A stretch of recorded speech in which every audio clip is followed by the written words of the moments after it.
अनुमान लगाने के लिए स्थायी प्रणाली, अनुमान और चेतावनी प्रणाली में सुधार के लिए नवीन प्रौद्योगिकी के व्यापक उपयोग के उद्देश्य से सभी केंद्रीय और राज्य एजेंसियों के बीच बेहतर समन्वय पर बल दिया है। श्री मोदी ने वीडियो कॉन्फ्रेंस के जरिए असम, बिहार, उत्तर प्रदेश, महाराष्ट्र, कर्नाटक और केरल के मुख्यमंत्रियों के साथ बैठक की। एक रिपोर्ट।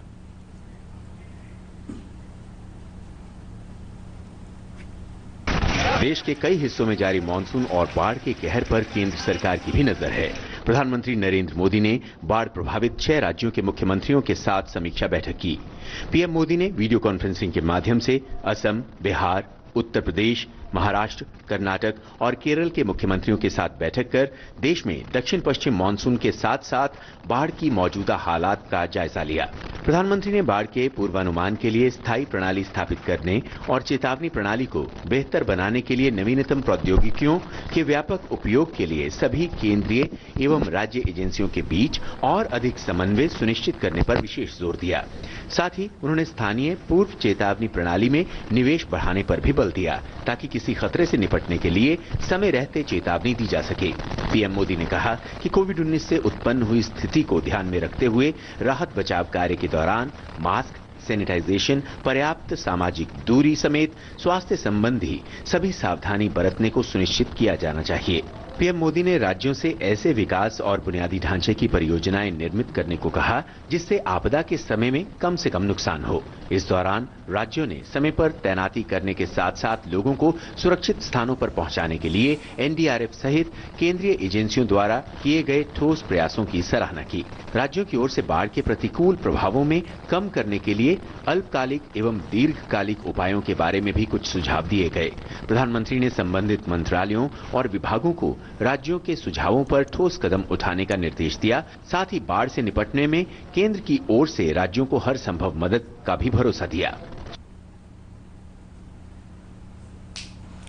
बिहार में बाढ़ की स्थिति ज्यों की त्यों बनी हुई है। राज्य के 16 जिलों में 74,40,000 की आबादी बाढ़ से प्रभावित है। बाढ़ से जुड़े हादसों में अब तक 24 लोगों की जान जा चुकी है। इनमें से सबसे अधिक दरभंगा में 10 लोगों की मृत्यु हुई है, जबकि मुजफ्फरपुर में 6, पश्चिमी चंपारण में 4, मधुबनी में 3, सारण में 2 और समस्तीपुर तथा सहरसा में 1-1 व्यक्ति की मौत हुई है। जल संसाधन विभाग से प्राप्त सूचना के अनुसार कल कोसी और गंडक बैराजों का डिस्चार्ज लगभग 1.25 लाख क्यूसेक के आसपास रहा। नेपाल में हुई अधिक वर्षा को डिस्चार्ज बढ़ने का कारण बताया जा रहा है। फिलहाल गंडक, बूढ़ी गंडक, बागमती और कोसी नदियां अनेक स्थानों पर खतरे के निशान से ऊपर बनी हुई हैं, लेकिन इनमें से अधिकांश का जलस्तर घट रहा है। मौसम विभाग ने अगले 2 दिनों तक बिहार में हल्की से मध्यम वर्षा की संभावना जताई है। एक रिपोर्ट।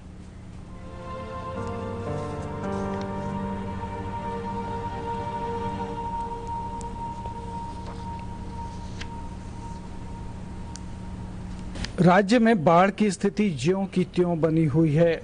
74 लाख से अधिक की आबादी अभी भी बाढ़ से प्रभावित है। 12,000 लोग राहत शिविरों में रह रहे हैं और सामुदायिक रसोई के माध्यम से 9.5 लाख लोगों को पका हुआ भोजन दिया जा रहा है। बिहार की एक नदी है कोसी। कोसी को बिहार का शोक कहा जाता है। सहरसा जिला कोसी नदी की बाढ़ की चपेट में है, जहां अकेले नौहट्टा प्रखंड के करीब 88,000 लोग इस बार बाढ़ की चपेट में आ गए हैं।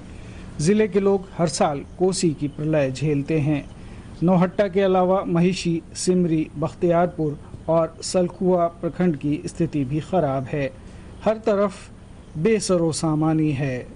लोग खाना बदोशों की तरह अपना बचा कुचा सामान लेकर तटबंधों पर शरण ले रहे हैं। अब जो तस्वीर हम आपको दिखा रहे हैं वो है नौहट्टा प्रखंड की केदी पंचायत की, जहां कोसी नदी अपने आक्रामक रूप में है और इस पंचायत में बसे लोगों के घर और ज़मीन को अपनी आगोश में समेटती जा रही है।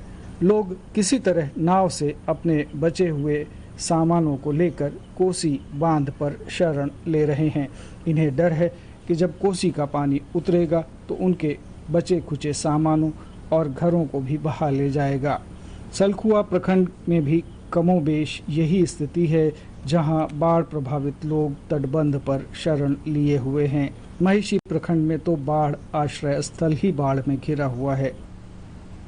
बाल बच्चा का मना कपड़ा लत्ता सब भस गले, घर गिरी पानी में गिर गले, आगू में कोसी किनारे एकदम कटे छै। सहरसा में 4 प्रखंडों की 33 पंचायतों में 3,36,000 से अधिक की आबादी प्रभावित है, जबकि इसके पड़ोसी जिले मधेपुरा में 2 प्रखंडों की 23 पंचायतों में 2,47,000 की आबादी कोसी का प्रकोप झेल रही है। समस्तीपुर जिले के मोरबा और सराय रंजन प्रखंडों के करीब 10 गांवों में नून नदी का पानी फैल जाने से जिले में बाढ़ की स्थिति गंभीर हो गई है। जिले में कोसी, कमला, करेह और बागमती नदियां अभी भी उफान पर हैं, जिसके कारण जिले के कल्याणपुर, बिथान, सिंधिया और हसनपुर प्रखंडों में बाढ़ की स्थिति अभी भी गंभीर बनी हुई है। समस्तीपुर जिले की 39 पंचायतों के 107 गांव बाढ़ से प्रभावित हैं।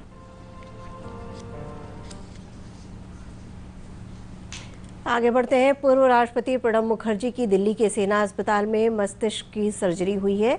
सूत्रों से मिली जानकारी के अनुसार मस्तिष्क में बने खून के थक्के को हटाने के लिए ये सर्जरी की गई है। श्री मुखर्जी की हालत फिलहाल गंभीर है, उन्हें वेंटिलेटर पर रखा गया है। हालांकि उनके सभी स्वास्थ्य मानक स्थिर हैं। चिकित्सक उनकी सेहत पर गंभीरता से नजर रखे हुए हैं। इससे पहले उन्होंने ट्वीट कर जानकारी दी थी कि अस्पताल में जांच के दौरान कोरोना संक्रमित होने की पुष्टि हुई है। उन्होंने अपील की है कि पिछले सप्ताह उनके संपर्क में आए सभी लोग आइसोलेशन में रहें और कोविड-19 की जांच कराएं।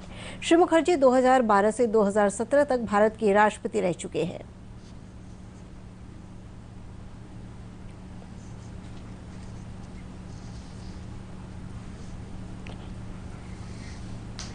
राष्ट्रपति रामनाथ कोविंद ने श्री मुखर्जी की बेटी शर्मिष्ठा से बात की और उनके पिता के स्वास्थ्य के बारे में जानकारी ली।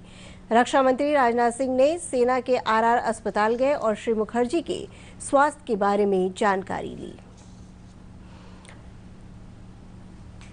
प्रदेश में कोरोना संक्रमण के 3021 नए मामले सामने आए हैं। इस तरह कोरोना से संक्रमित मरीजों की कुल संख्या 82,741 हो गई है। स्वास्थ्य विभाग के अनुसार नए मामलों में पटना जिले में सबसे ज्यादा 402 रोगियों की पहचान हुई है। वहीं बेगूसराय में 171, बक्सर में 169, वैशाली में 149 और पूर्वी चंपारण में 141 कोरोना संक्रमण के नए मामले सामने आए हैं। सूचना और जनसंपर्क विभाग के सचिव अनुपम कुमार ने बताया कि प्रदेश में कोविड-19 की जांच का दायरा बढ़ा दिया गया है। नए मामले जो आए हैं पिछले 24 घंटे में उनकी संख्या है 3021 और जो एक्टिव मामले आज के तिथि में हैं हम लोगों के पास वो हैं 28,151। कुल जो टेस्ट किए गए हैं पिछले 24 घंटे में 75,346 टेस्ट किए गए हैं। आप सब लोग सहमत होंगे कि टेस्ट की संख्या काफ़ी बढ़ा दी गई है और हम लोग देश के सबसे अच्छे 1-2 राज्यों में शामिल हुए हैं जहाँ टेस्ट की संख्या ज़्यादा है। सूचना एवं प्रसारण मंत्रालय के पटना स्थित रीजनल आउटरीच ब्यूरो की ओर से गरीब कल्याण रोजगार अभियान विषय पर एक वेबिनार का आयोजन किया गया। वेबिनार को संबोधित करते हुए ग्रामीण विकास मंत्री श्रवण कुमार ने कहा कि लॉकडाउन के दौरान दूसरे प्रदेशों से आए कामगारों को विभिन्न सरकारी योजनाओं के तहत रोजगार दिया गया है। श्री कुमार ने कहा कि मनरेगा के तहत 3 करोड़ से अधिक मानव दिवस का सृजन कर लोगों की आर्थिक स्थिति को मजबूत बनाया गया है। वेबिनार में आरओबी पटना के अपर महानिदेशक एसके मालवीय सहित कई अधिकारी और शिक्षाविद तथा पत्रकारों ने अपने विचार साझा किए। अमर शहीद क्रांतिकारी खुदीराम बोस की 112वें शहादत दिवस पर आज भावभीनी श्रद्धांजलि दी जा रही है। मुजफ्फरपुर स्थित केंद्रीय जेल में आज तड़के शहादत दिवस का आयोजन किया गया। कोरोना महामारी के कारण कार्यक्रम साधारण रूप से मनाया गया, जहां जेल अधीक्षक, जेलर समेत अन्य लोगों ने खुदीराम बोस की शहादत स्थल पर उनके चित्र पर माल्यार्पण कर भावभीनी श्रद्धांजलि अर्पित की। वहीं दूसरी ओर सुबह 8 बजे जिलाधिकारी डॉक्टर चंद्रशेखर सिंह समेत अन्य अधिकारियों ने खुदीराम बोस मैदान स्थित शहीद खुदीराम बोस की प्रतिमा पर माल्यार्पण कर भावभीनी श्रद्धांजलि अर्पित की। इस अवसर पर जिलाधिकारी डॉक्टर चंद्रशेखर सिंह ने पत्रकारों को जानकारी देते हुए कहा कि देश की आज़ादी में शहीद खुदीराम बोस की महत्वपूर्ण भूमिका है, जिसे कभी भुलाया नहीं जा सकता। गौरतलब है कि अंग्रेजों के खिलाफ आज़ादी के जंग में खुदीराम बोस ने अपने प्राणों की आहुति दी थी। तत्कालीन सत्र न्यायाधीश किंग्सफोर्ड पर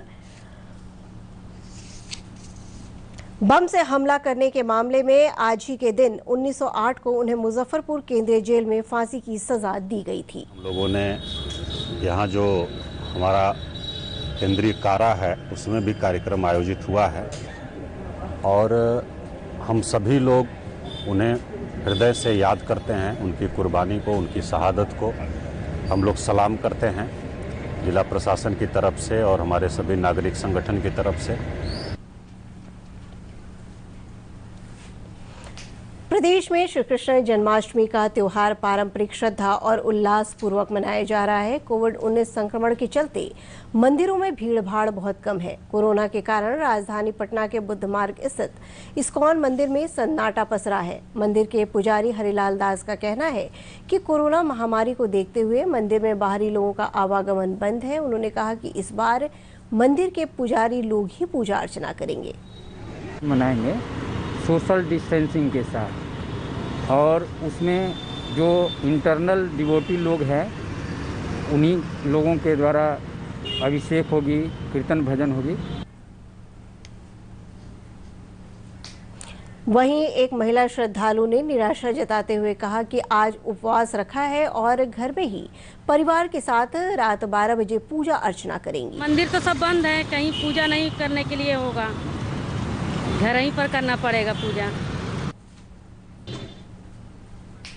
पटना के गोड़िया मठ में भी हर साल जन्माष्टमी बड़ी धूमधाम से मनाया जाता रहा है, लेकिन इस वर्ष कोरोना संक्रमण के कारण यहां भी सन्नाटा पसरा है। मंदिर बंद रहने के कारण पुजारी और आसपास के फूल और पूजन सामग्रियों के विक्रेता निराश हैं। जन्माष्टमी के लाखों की नहीं तो हजारों की तो भीड़ रहती थी, लेकिन ऐसा स्थिति आयल है कि यहाँ पर सब यहाँ का पूरे बिहार की स्थिति गंभीर है। मालाकार परिवार का तो और स्थिति गंभीर है।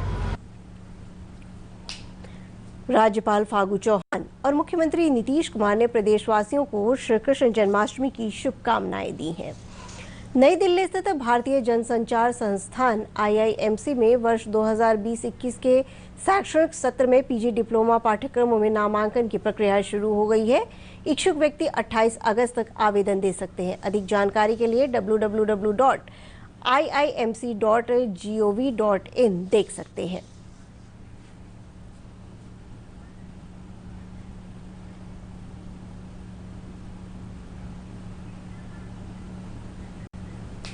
और अब अंत में मुख्य समाचारों पर एक नजर फिर से डालते हैं।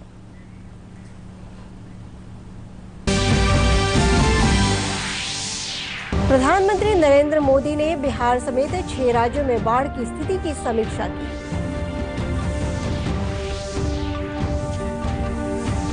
प्रदेश में नदियों का जलस्तर घटने के बावजूद बाढ़ की स्थिति में सुधार नहीं।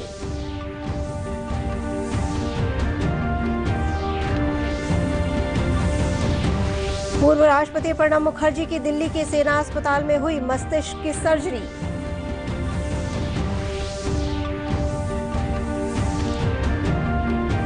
और श्री कृष्ण जन्माष्टमी का त्योहार आज कोरोना संक्रमण के कारण लोग घरों में कर रहे हैं पूजा।